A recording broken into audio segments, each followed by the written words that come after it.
Artificial intelligence చేస్తున్న అద్భుతాలు అన్నీ ఇన్ని కాదు కదండి. మనం జనరల్గా ఏమనుకుంటున్నామంటే మంచి కంటెంట్ ఇస్తుంది, లేకపోతే డేటా అనాలిసిస్ చేసి పెడుతుంది, లేకపోతే ఈ గిబ్బిలి ఇలాంటి బొమ్మలు ఇస్తుంది అనుకుంటున్నాం. కానీ ఇంకా దానికి మించింది చేస్తుందండి. భవిష్యత్తులో మన ఆరోగ్యాన్ని కూడా అది పర్ఫెక్ట్గా స్కాన్ చేసేసి చెప్పేస్తుంది. చిన్న ఎగ్జాంపుల్ చెప్తాను. ఒక అతను 10 ఏళ్ల నుంచి బాధపడుతున్నాడండి. ఇవన్నీ వాస్తవాలే, నేను వాస్తవాలే మీకు చెప్తానని మీకు తెలుసండి. రెడ్డిట్లో రీసెంట్గా పోస్ట్ చేశాడు. అమెరికాకి సంబంధించి ఒక అతను 10 ఏళ్ల నుంచి విపరీతమైన బాధతో ఉన్నాడండి. ఏదో బాధపడుతున్నాడు, ఎవరు అసలు ట్రేస్ చేయలేకపోతున్నారు. దేశంలో ఫేమస్ డాక్టర్లను కలిశాడు, న్యూరాలజిస్టులను కూడా కలిశాడు, ఖర్చు కూడా లక్షల్లో పెట్టేశాడు. కానీ సమస్య అలాగే ఉండిపోయిందండి. ఎందుకో అతనికి అనిపించింది, చూద్దాం ChatGPTని అడుగుదామని. మొత్తం మెడికల్ ఫైల్ ఉంటుంది కదా, మెడికల్ ఫైల్ అంతా స్కాన్ చేసి అప్లోడ్ చేశాడండి. ChatGPTకి అప్లోడ్ చేసి, నాకు ఈ రకమైన సమస్య ఉంది, ఇంతవరకు ట్రేస్ చేయలేదు, నువ్వేమైనా చేయగలవా అని అడిగాడు. అది చెప్పేసిందండి, లోపం ఏంటో కూడా చెప్పేసిందండి. అది అతనికి ఒక సమస్య ఉంది, B12 విటమిన్ ఉంటుంది చూడండి. B12 విటమిన్ దండిగానే ఉంది, కానీ బాడీ దాన్ని తీసుకోవట్లేదు.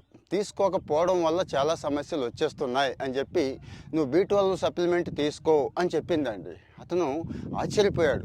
సరే చెక్ చేసుకుందాం కదా అని చెప్పి డాక్టర్ దగ్గరికి వెళ్ళాడండి. డాక్టర్ కూడా ఎందుకో డౌట్ వచ్చింది, ఏమో ఇది నిజమేనేమో అని చూద్దామని చెప్పి B12 ఏదైతే విటమిన్స్ ఉన్నాయో అవి మెడికేషన్ స్టార్ట్ చేశాడు. విచిత్రంగా అతని జబ్బు మొత్తం తగ్గిపోయిందండి. అంటే ChatGPT పర్ఫెక్ట్గానే చెప్పింది అన్నట్టు.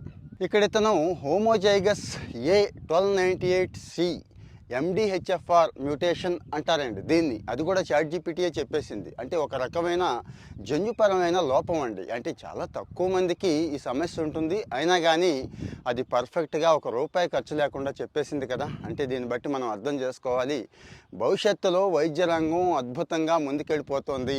మనకున్న దరిద్రాలు అంటే మనకున్న రోగాలు ఖచ్చితంగా తగ్గించేస్తుంది అని.